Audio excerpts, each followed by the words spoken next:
like a couple of immune boosting peptides. So the T alpha 1 and LL37. So I'd love for you to, give your thoughts on that. A lot of people, I mean, autoimmune conditions or Lyme disease, these are rampant and it's devastating. So what are your thoughts on these two peptides? Yeah, so I'll start with thymus alpha one because after the SS31, it is one of my favorite products. Mm. It again is like the cerebrolizin approved in multiple different countries, and is just again a great product for improving the immune system. Even early in COVID, it was hypothesized to have a beneficial effect with COVID.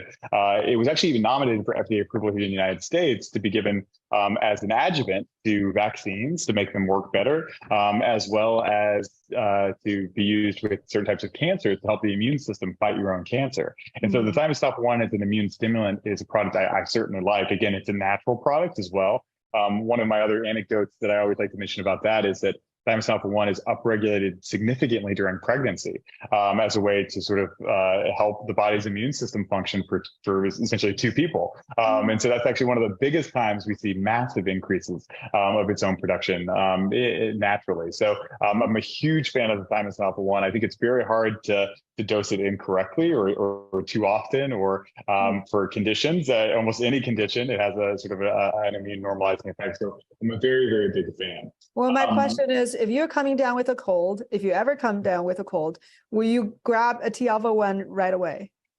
Certainly. Yeah, certainly. Yes. And definitely in those days of COVID, I was keeping it around. I'll tell you that for sure. Yes, so I think that its ability to help with a multitude of viral infections, to help even with cancer, improving the immune system and decreasing that immune essence that we see with age. Definitely a big fan of the thymus alpha 1. And what about the LL37? How well do you think it has worked for chronic infections from what you've seen? I am not as big of a fan of the LL37. Yeah, so I again, we were the first people to start doing this at TaylorMade, and it's one of those ones I regret launching a little bit because it's really again, it's an endogenously produced antimicrobial peptide, something that's naturally produced by our bodies.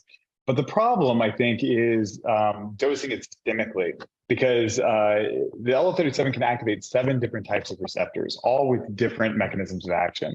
And so knowing what receptors is actually activating and where it's actually activating is very, very complicated. And there have now been even more recent studies showing that LL37 has been linked to things like